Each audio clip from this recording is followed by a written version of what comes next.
私はミカ、小1から通知表に達観しすぎと書かれていた女の子。この子は梅、足は遅い方が可愛いという持論のもと、10年連続で体育1を記録した女の子。この子は夏休みの自由研究で大阪のおばちゃんが隠し持ってるアメちゃんの総カロリーを計算してイグノーベル賞を取った女の子。デスゲームに参加させられた私らは1ゲーム目でアラを失ってしまった。運営の不備は多いけど、なんやおもろなってきたし、最後までこのゲームを生温かく見届けることに決めたで。アラちゃんはどこへ行った仲間が心配か。アラはここだ。はよここから出さんかい。なんでこんなことすんの。私はもともと凄腕の家庭教師でな。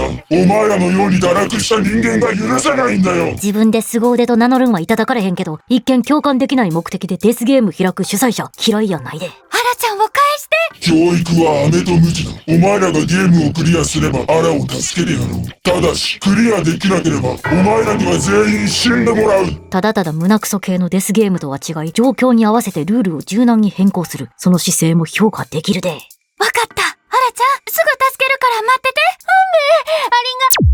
よしよし、なんとか無事に始まりそうやな。それじゃあ行こうか。2つ目のゲームはオッドナンバーだ。オットナンバー。お互いに1から9の数字を申告し、その数を足し合わせた時に奇数になれば成功。これを5回繰り返し、成功回数がピタリと3回であればクリア。ただし、足し合わせた数字が13になった場合は即刻失格とする。なるほど。1ゲーム目は体力競技で2ゲーム目は心理戦。デスゲームのバランスがいい。13でアウトという特殊ルールが波乱を呼びそうやな。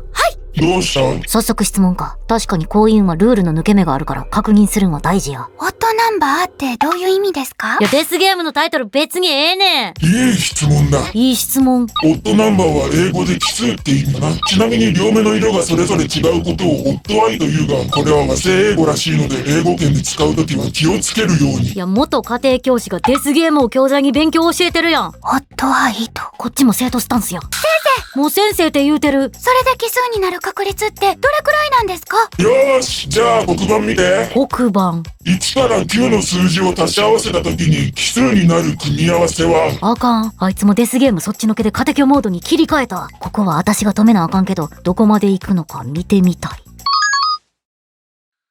全然理解できてないけど、教えるの丁寧ですね。これが丁寧な説明ってことを理解できたんだから一歩前進だよ。生徒を否定せえへん先生やった。お母さん、先こっちはベタなやつやってる。じゃあ7人の債務者で1億円を分け合うとき、いくらもらえるかわかるか？変なデスゲーム算始まった。生。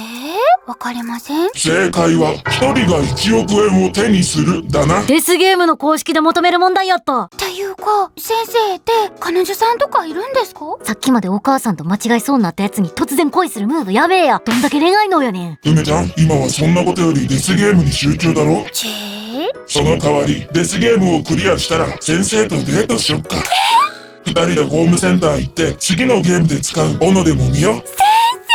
いや、志望校に合格したら先生と2人で水族館にイルカでも見に行こうみたいなデートの約束交わせんでええねん。それじゃあ次の問題は。いや、いつまでやってんねん。さすがにもうええわ。ほら、授業中は静かにしろ。ミカちゃん、シうちおらんでも結構盛り上がるんや。